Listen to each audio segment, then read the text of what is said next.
Friends, आज की video का हमारा टॉपिक है आईटीआर। आज की इस वीडियो में हम बात करेंगे कि आईटीआर क्या होती है, आईटीआर किसे फाइल करनी चाहिए और कौन सी आईटीआर फाइल करनी चाहिए। तो फ्रेंड्स, आईटीआर की बात आते ही सबके माइंड में 3 क्वेश्चन जरूर आते हैं। First question, what is ITR, ITR क्या है। And second, who should file ITR, ITR किसे फाइल करनी चाहिए। And third question, which ITR should I file. Third question सबके माइंड में आता है मोस्टली कि आईटीआर कौन सी फाइल करनी चाहिए, क्योंकि आईटीआर की भी अलग अलग कैटेगरीज होती हैं। तो चलिए समझते हैं। तो फ्रेंड्स, पहले बात करते हैं कि आईटीआर है क्या। तो फ्रेंड्स, जो आईटीआर होती है, इनकम टैक्स रिटर्न बोला जाता है इसे। इसकी फुल फॉर्म होती है income tax return. Income tax return is a form which a person submit to income tax department of India. Income tax return एक फॉर्म होता है जिसे एक पर्सन इनकम टैक्स डिपार्टमेंट को सबमिट करता है। अब बात आती है कि इस फॉर्म के अंदर क्या होता है। It's contains information about persons income and taxes to be paid on it during the year. इस फॉर्म के अंदर इंफॉर्मेशन होती है एक पर्सन की इनकम की एंड टैक्सेस जो उसने पेड कर रहे हैं एक फाइनेंशियल ईयर के अंदर। और जो इसमें इंफॉर्मेशन होती है, information filed in ITR should related to particular financial year. Friends, एक फाइनेंशियल ईयर जो हमारा होता है वो 1 अप्रैल से स्टार्ट होता है और नेक्स्ट ईयर के 31 मार्च को क्लोज हो जाता है। तो फ्रेंड्स, सिंपल वर्ड्स में एक आईटीआर एक फॉर्म होता है जिसके अंदर एक पर्सन अपनी इंफॉर्मेशन देता है कि उसने एक साल के अंदर कितनी इनकम कमाई, कितनी इनकम हुई, उसको उसने कितने टैक्सेस पेड करे उस पर, या फिर कितने टैक्स वो पेड करेगा। और ये सारी डिटेल्स एक पर्टिकुलर फाइनेंशियल ईयर की होती है, यानी कि 1 अप्रैल टू 31 मार्च के टाइम पीरियड के अंदर की होती है। अब फ्रेंड्स, इनकम्स भी कई तरह की होती है, जैसा कि फॉर एग्जांपल फर्स्ट इनकम हमारी होती है income from salaries and pension. हमें सैलरी या पेंशन से इनकम अमाउंट रिसीव हुआ कोई भी, वो हमारी इनकम है। Second, profit and gain from business and profession. आप डॉक्टर हैं, टीचर हैं, एडवोकेट हैं, ये आपका प्रोफेशन हो गया। और आपका कोई बिजनेस है, अगर आप कोई फैक्ट्री दुकान चला रहे हैं तो आपका बिजनेस हो गया। इस टाइप से उससे बिजनेस लाने से आपको कोई प्रॉफिट होएगी, तो इस टाइप की प्रॉफिट एंड गेन ये भी आपकी एक इनकम है। Third, income from house property. अगर आपका घर है, आपने उसे रेंट पे दे रखा है, तो वहाँ से भी आपको इनकम हो रही है, तो ये भी आपकी इनकम है। Fourth, income from capital gain. For example, आपने आज एक हाउस खरीदा और उसको कुछ टाइम बाद सेल कर दिया, तो जाहिर सी बात है, फॉर एग्जांपल मान लेते हैं आपने 10 लाख में ख़रीदा, उसको 11 लाख में सेल कर दिया, तो आपको 1 लाख रुपए का बेनिफिट हुआ। तो ये आपकी इनकम फ्रॉम कैपिटल गेन हो गया। Fifth and last, income from other source such as dividend, interest on deposit, royalty income, winning of on lottery. आपने कोई लॉटरी ली, उसमें आपने प्राइस जीता, वो भी आपकी एक इनकम है। आपको इंटरेस्ट मिला आपके डिपॉजिट पे, आपने कोई एफडी करवा रखी थी या फिर आपका सेविंग अकाउंट है, वहाँ से आपको इंटरेस्ट मिल रहा है, तो वो भी आपकी इनकम है। इस टाइप की इनकम फ्रॉम अदर सोर्स में काउंट होती है। इसे इनकम टैक्स डिपार्टमेंट की लैंग्वेज में इनकम फ्रॉम अदर सोर्स बोला जाता है। तो फ्रेंड्स, ये 5 इनकम टैक्स के इनकम कैलकुलेट करने के हेड होते हैं, इनकम के हेड बोला जाता है इनको। तो हमारी इनकम ये 5 टाइप की होती है। Next friend, who should file ITR, ITR किसे फाइल करनी चाहिए।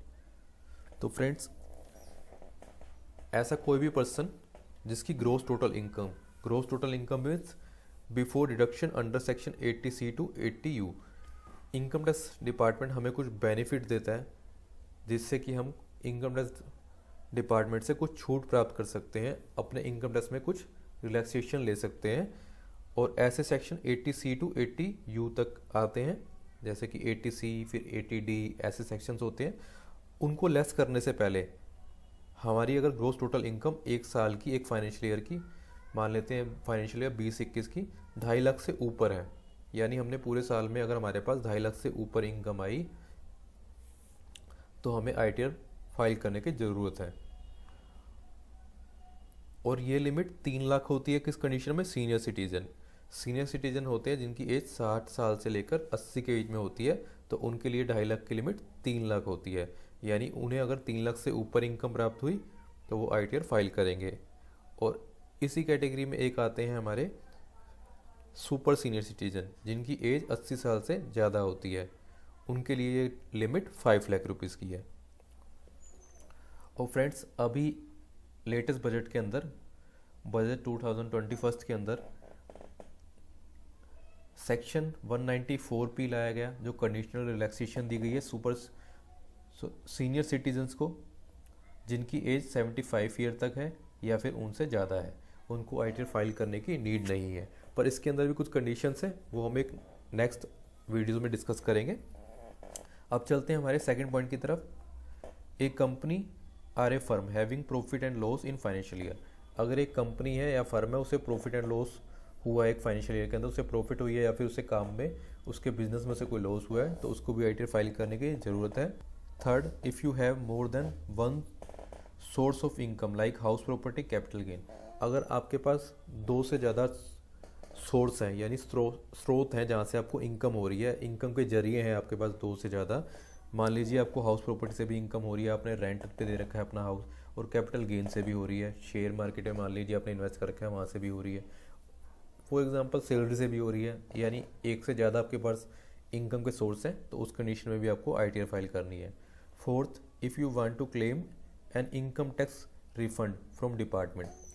मान लेते हैं आपका टीडीएस कटा, किसी ने आपका टीडीएस काटा या फिर आपका टीसीएस कटा है, वो आप डिपार्टमेंट से रिटर्न लेना चाहते हैं, तो इस कंडीशन में भी आपको आईटीआर फाइल करने की ज़रूरत है।